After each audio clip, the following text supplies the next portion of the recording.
Hello, I'm Professor Wright with the 4-H After School program. I'd like to talk to you today about the MAPS and APS experiment for National Youth Science Day this year. Activity 1 and Activity 2 can be done separately in separate occasions. You could do one or the other. We're now going to discuss how Activity 2 is going to be conducted. For Activity 2, you're going to need the base map of Sterling City found in the Appendix C in the back of the book. You actually only need one of these maps per team, so you can photocopy these out of one book or have them just tear the pages out of the books they have. You will need 7 8.5 by 11-inch clear sheet protectors. You can usually get these in bulk of 100 count packs for about $8 to $12. These are the glare-free sheet protectors. I actually recommend getting the clear sheet protectors, though these will work in a pinch. They will need 4 feature layer grids from Appendix C as well. The manual has all 4 of these printed in there. Each team member should also have a copy of the trash data chart, which is also found in Appendix C. And from Activity 1, you will need the dry erase crayons, tape, and/or clips.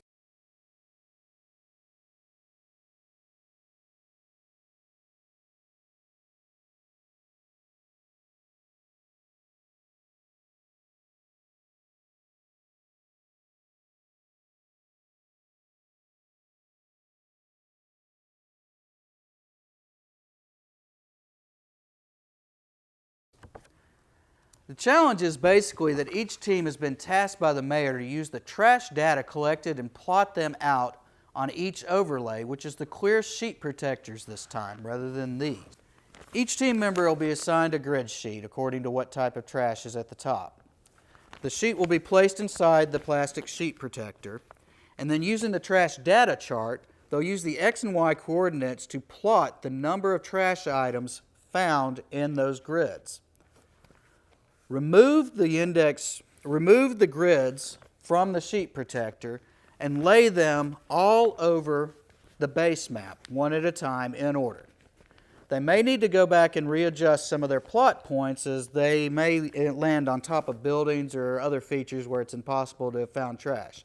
They need to make these corrections because it shows them how the active revision works in the professional setting.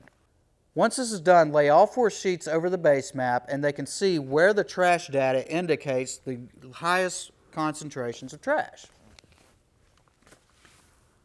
At this point, they're going to determine where they want to put trash receptacles in Sterling City.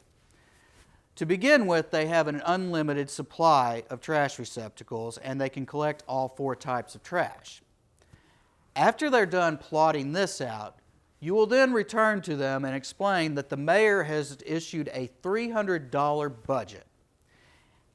Receptacles that can collect all 4 types of trash cost $100, and regular trash receptacles cost $30. They now need to go back and revise again, replanning where they will put their various trash bins.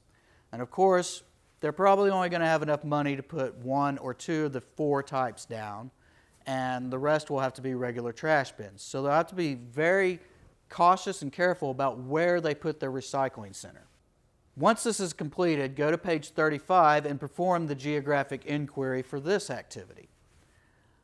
And that's it. As a facilitator, you need to be prepared to answer their questions about GIS. The experiment itself is relatively simple, however, the discussions that will surround it may be very complex. As I said before, don't wait until the last minute to learn along with the participants. Facilitators should be familiar with the manual very thoroughly in advance of the actual experiment. With a little forethought and planning, the MAPS and APS experiment should go off without a hitch, which in turn will make your National Youth Science Day a great success. For the 4-H After School program, I'm Professor Wright, coming to you with the MAPS and APS experiment for National Youth Science Day. Here's hoping your National Youth Science Day is a great success.